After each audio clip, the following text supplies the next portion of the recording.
언제나 필승! 네, 반갑습니다. 필승입니다. 자, 이번에 분석해드릴 기업은 대한항공입니다. 대한항공이 이번에 아시아나항공과 합병을 하면서 사실 국내 유일의 이제 국제 노선을 가진 항공사가 되었다라고 보고 있습니다. 그뿐만이 아니죠. 대한민국 대표 혹은 글로벌을 대표하는 항공 MRO 기업으로서의 탈바꿈도 현재 진행되고 있어요. 2027년 대규모 증설이 완공이 되면 대한항공은 이 MRO를 통해서도 수천억에서 수조 정도의 자금을 추가로 벌어들일 수 있을 것이라고 생각을 하고 있습니다. 이에 따라서 실적의 성장과 밸류에이션 리레이팅이 저는 동시에 발생할 수 있는 시기로 진입하고 있다라고 생각을 하고 있어요. 따라서 최근에 주가가 어느 정도의 반등을 보이고 있지만 여전히 박스권 내에 갇혀있는 지금이 오히려 기회가 될 수 있다라고 저는 보고 있습니다.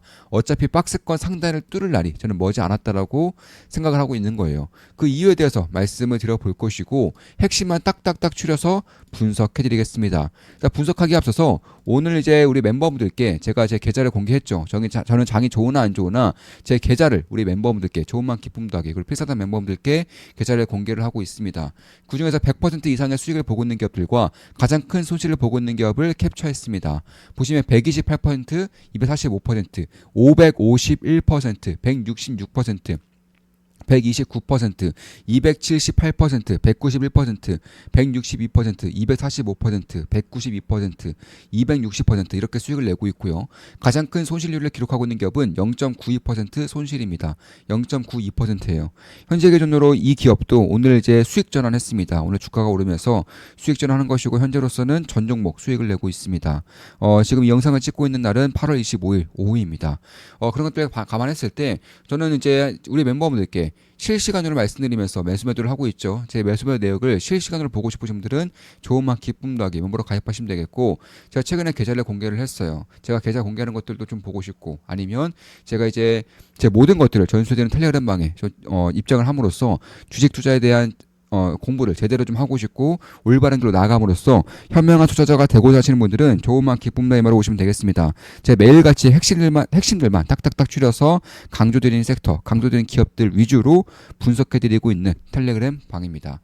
다시 돌아와서 제가 왜 대한항공을 지금 이제 보고 있는지에 대해서 좀 말씀을 드려보자면, 일단 대한항공 같은 경우는 이번 합병 시너지로 인해서 대한민국에서 거의 독보적인 국제노선을 가진 독보적인 항공사가 되었다는 것이고, 특히 대한항공에 다른 LCC 기업들의 지분도 꽤나 많이 가지고 있어요.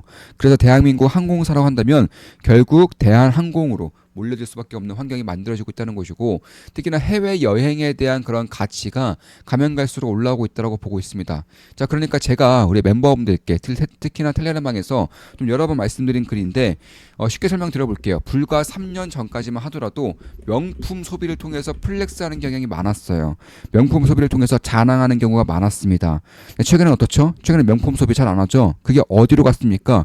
값비싼 경험으로 갔다는 겁니다. 그러니까 명품에서 여행이라던가 호캉스 이런 걸로 갔다는 거예요. 그냥 경험이 아니에요. 과거처럼 뭐 골프 한번 치고 아니면 오마카세 한번 먹고 이런 값싼 혹은 어떻게 보면 좀 짜쳐 보이는 그런 저렴한 경험이 아니라 여행과 같은 크루즈 여행과 같은 그런 값비싼 여행으로 플렉스에 대한 척도가 바뀌고 있다는 것을 주목할 필요가 있습니다. 여기에 추가적으로 K문화가 글로벌적으로 퍼지게 되면서 대한민국 여행 수요가 급증하고 있고요. 이에 따라서 대한항공에 대한 수요 역시나 꾸준하게 올라올 수밖에 없어요. 왜냐하면 외국에서 한국으로 들어올 때에는 대표적인 항공사가 대한항공이기 때문에 그렇습니다. 그런 것들을 감안했을 때 저는 결국에는 여객 회복 부문이 회복되고 있고 합병 시너지 효과로 인해서 비용이 굉장히 절감될 것입니다. 뿐만 아니죠. 항공 우주 쪽의 성장이 가시적으로 발생을 하고 있어요. 항공 MRO 쪽에서도 글로벌 대표하는 기업이 되고 있고요. 대한민국은 뭐 거의 독보적인 기업이라고 할 수 있는 것이고, 이 MRO를 MRO를 필두로 해서 약 2년 뒤부터는 본격적인 실적에 대한 성장성이 보여질 것이고 수천억에서 수조 원까지 실적을 찍어낼 수 있기 때문에 그런 것들을 감안한다면 대한항공은 지금부터 꾸준하게 볼 필요가 있겠다라고 생각을 하고 있습니다. 대한항공은 단순한 항공 운수업체를 넘어서고 있는 거예요. 국내 국내 유일의 항공우주 종합 기업으로서 무인 항공기 개발이라던가 혹은 항공에 대한 MRO, 특히 엔진 사업에 대한 그런 사업을 확장을 시킴으로써 사실 뭐 에어버스, 보잉이라던가 로키드마틴 이런 기업들과도 이미 협력을 진행하고 있어요. 글로벌 기업들과 협력을 진행함으로써 이쪽에서 얼마나 큰 경쟁력을 가지고 있는지를 고스란히 보여주고 있습니다. 지금까지 이제 5,000대 가까운 엔진을 성공적으로 이제 재생시키고 유지보수시키는데 5,000대 가까운 엔진을 유지보수하는 과정에서 단 한 번도 오류가 발생한 적이 없어요. 단 한 번도 정비가 실패했던 적이 없습니다. 그 정도로 경쟁력을 뛰어나게 가지고 있다는 것이고 2017년이면 영종도 쪽에 대규모 증설 완공되기 때문에 이에 따라서 최소 1,000억에서 이제 최대 영업이익 기준으로 영업이익 단기순이익 기준으로 5,400억 정도의 연간의 영업이익이 나타날 것이고 매출 기준으로는 최소 1조에서 최대 2조 정도의 매출액이 추가로 발생할 것입니다. 이건 전부 다가 발생하는 게 아니라 추가적으로 발생하는 겁니다. 추가 영업이익, 추가 매출액이라는 것이에요. 이에 따라서 재무제표를 좀 간단하게나마 좀 말씀드려 보면은 시가총액은 약 9.1조 원 정도 됩니다.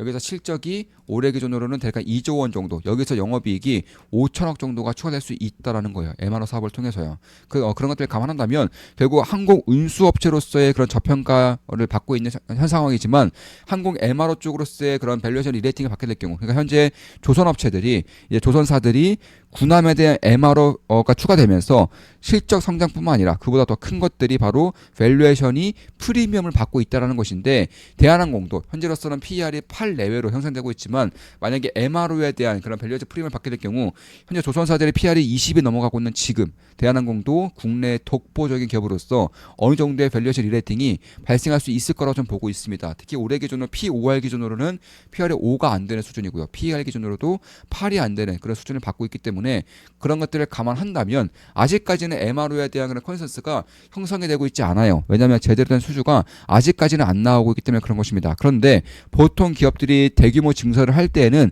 계약을 먼저 받아낸 다음에 증설하는 경우가 대부분이라는 것입니다. 따라서 저는 어느 정도의 계약이 협상이 되었기 때문에 그에 따른 대규모 증설을 하는 게 아닌가 개인적으로는 그렇게 보고 있다라는 것입니다. 따라서 그런 것들을 감안했을 때 저는 이쪽에 대한 관심을 충분히 가질 필요가 있지 않을까 이렇게 생각을 하고 있습니다.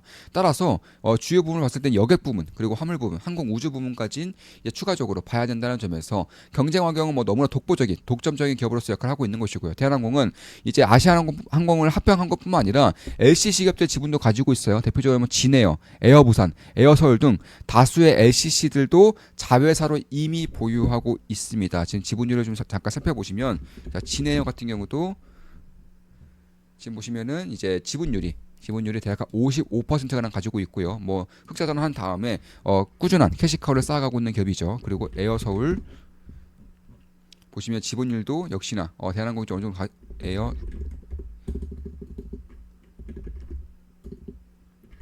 에어부산 같은 경우도 지분율이 이제 어느 정도 아시아나항공이 40% 가지고 있는데 이 아시아나항공이 인수함으로써 대한항공이 지분율을 가져가는 그 형태가 만들어지고 있다. 그런 것들을 감안했을 때 결국 대한항공이 이제 국제 노선뿐만 아니라 이제 저가 노선까지도 거의 대부분을 독과점하는 거의 독점적으로 활용을 하는 그런 기업이 되고 있다는 점에서 저는 지금부터 꾸준하게 장기적으로 좀 바라볼 필요가 있지 않을까 이렇게 보고 있는 것이고 결국에는 대한항공, 아시아나항공에 대한 그런 합병으로 인해서 상당한 변화를 가지고 올 것인데 대부분의 변화는 대한항공의 실적을 드높여주는 변화일 것이고 특히 이제 합병이 되면서 중복 노선들이 많았어요. 대한항공과 아시아나항공이 따로 있으면서 중복된 노선들이 많았습니다. 그래서 이번 합병이 되면서 중복 노선을 하나로 줄이면 되죠. 굳이 중복 노선을 가질 필요가 없습니다.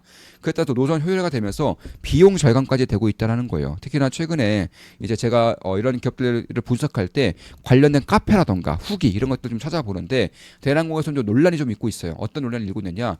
보통 좌석이 이런 식으로 되어 있다면은 이번에 합병이 되면서 이렇게 줄이고 있어요. 그러니까 좌석이 10개 들어갈 것을 12개, 13개를 놔버리고 있다는 것입니다. 그에 따라서 대한항공의 한 번의 노선에 대해서 수익을 낼 수 있는 것들이 10% 이상씩 증가할 가능성이 그냥 높아지고 있다는 거예요.